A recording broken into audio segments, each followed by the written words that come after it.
La deuxième matrice dans l'exercice supplémentaire, donc on va trouver premièrement les valeurs propres et puis savoir si elle est diagonalisable.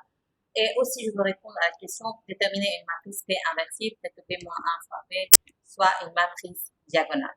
Donc, premièrement, on commence à calculer le polynôme caractéristique. Dans cette partie-là, je ne veux pas écrire tous les détails comme avant, donc, parce que avant c'était la première fois qu'on résout polynôme caractéristique et les vecteurs propres. Là, ce que je vais écrire, c'est juste, et c'est ce que vous pouvez écrire. Avant, c'est juste pour expliquer toutes les étapes.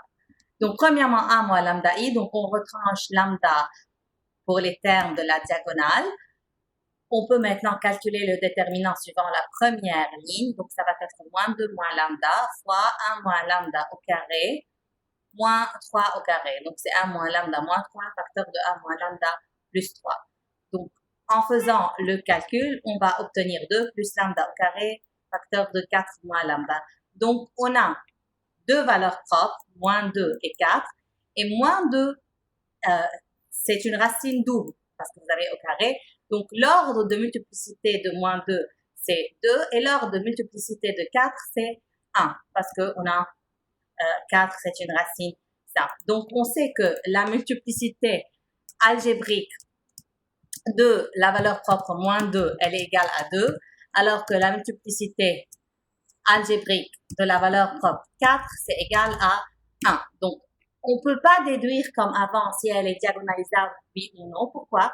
Parce qu'on sait la dimension de E associée à la valeur propre 4, elle est égale à 1. Donc là, on sait qu'elle est égale à la multiplicité géométrique de 4. Ça, c'est vrai. Mais là, puisqu'elle est double, on ne sait pas si elle est égale à la multiplicité géométrique de moins 2. Donc, pour cela, il faut résoudre les vecteurs propres associés à moins 2. Si la base du sous-espace propre, c'est 2, alors ils sont égaux, donc elle est diagonalisable. Mais sinon, si la dimension de l'espace propre associé à moins 2, c'est 1, donc ce n'est pas 2, alors elle n'est pas diagonalisable. Donc, c'est pour cela on va commencer par l'espace propre associé à moins 2. Comme ça, on peut savoir si elle est diagonalisable, oui ou non. Donc, il faut faire A moins lambda I, X égale à 0. Donc, lambda, c'est moins 2. Donc, ça va être A plus 2. Donc, on va ajouter 2 au terme de diagonale. On va avoir 0 pour la première ligne, puis la matrice suivante. Donc là, j'ai pas écrit toutes les étapes comme avant, mais vous pouvez écrire de cette façon-là. C'est plus rapide. Donc, bien sûr, c'est un système à infinité de solutions. La première équation vous donne 0x plus 0y plus 0z, c'est 0.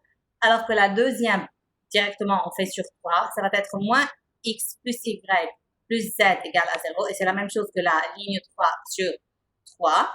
Donc, on peut calculer, par exemple, x en fonction de y plus z. Donc, l'espace propre, ça va être quoi? On remplace x par y plus z. Donc là, c'est comme le chapitre espace vectoriel. On factorise par y. On obtient fois 1, 1, 0, plus z, c'est 1, 1. Et ici, vous avez 0 parce qu'il n'y a pas de z. Donc là, on remarque que la dimension de ce sous-espace, c'est 2. Donc, la multiplicité géométrique, c'est 2, égale à la multiplicité algébrique. Donc, on peut dire que oui, elle est diagonalisable. Et si on veut un vecteur propre associé, donc là, il y a deux vecteurs propres et non pas un seul, parce que la base, c'est 2. La dimension de l'espace propre, c'est 2. Donc, on a deux vecteurs pour former une base. Donc, ces vecteurs sont 1, 1, 0 et 1, 0, 1. Ce sont la base de lambda 1. Ainsi, donc, de cette étape-là, on peut déduire que, puisque la multiplicité algébrique de moins 2, elle est égale à la multiplicité géométrique de moins 2, donc, puisqu'ils sont égaux, ainsi, on peut déduire qu'elle est diagonalisable, que la matrice A, elle est diagonalisable.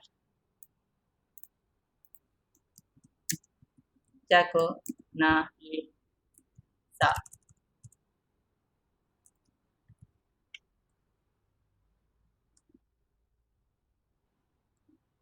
Donc, Maintenant, on peut maintenant trouver les valeurs propres, les vecteurs propres associés à lambda 2. Donc, pour trouver les valeurs propres associées à lambda 2, pareil comme avant, il faut calculer A maintenant moins 4i égale 2x égale à 0 et on peut calculer x. Donc, on retranche les termes de diagonale par 4. Ça va être moins 6, moins 3, moins 3. Donc, la première ligne nous donne moins 6x égale à 0 ou bien directement x égale à 0. La deuxième ligne, si par exemple on divise la deuxième ligne par 3, on va obtenir moins x, mais x c'est 0, moins y plus z égale à 0. Donc, on a calculé z en fonction de y. Si vous voulez, vous pouvez vérifier dans la ligne 3. Maintenant, donc, l'espace propre, l'espace propre associé à lambda 2, donc x c'est 0 et y c'est z, ou bien z c'est y, comme vous voulez. Donc là, x c'est 0, y est y, donc c'est y facteur de 0, 1, 1. C'est le vecteur propre associé à lambda 2. Donc maintenant, je veux résoudre aussi, je veux déterminer une matrice P inversible telle que P moins 1 fois A fois P soit une matrice diagonale. Donc comment on va continuer? On a A est diagonalisable, alors on peut trouver une matrice P inversible telle que P moins A fois P égale à D, avec une matrice diagonale formée par les valeurs propres. Donc P c'est quoi? On écrit en colonne les vecteurs propres. Donc je vous rappelle des vecteurs propres. La valeur propre L2 égale à 4, son vecteur propre associé c'est 0, 1, 1. Alors que la valeur propre lambda 1, les vecteurs propres associés sont 1, 1, 0 et 1, 0, 1. Donc ici, c'est la matrice P. On écrit en colonne les vecteurs propres. Donc les deux premiers vecteurs propres, ce sont les vecteurs propres associés à lambda 1. Donc on a 1, 1, 0 et 1, 0, 1. Et finalement, la troisième colonne, c'est le vecteur propre associé à lambda 2. Donc P moins 1 fois A fois P, c'est égal à D. On met les valeurs propres du même ordre des vecteurs propres. Donc, les deux premiers vecteurs propres associés à lambda 1 qui est moins 2. Donc, le premier terme de la diagonale va être moins 2 et le deuxième terme de la diagonale va être aussi 2 parce que, je répète, ici, moins 2, c'est une racine double. Donc, on a moins 2 deux fois. Et puis, à la fin, la troisième valeur propre qui est 4 avec le troisième vecteur dans la matrice P, c'est le vecteur propre associé à lambda égale à 4.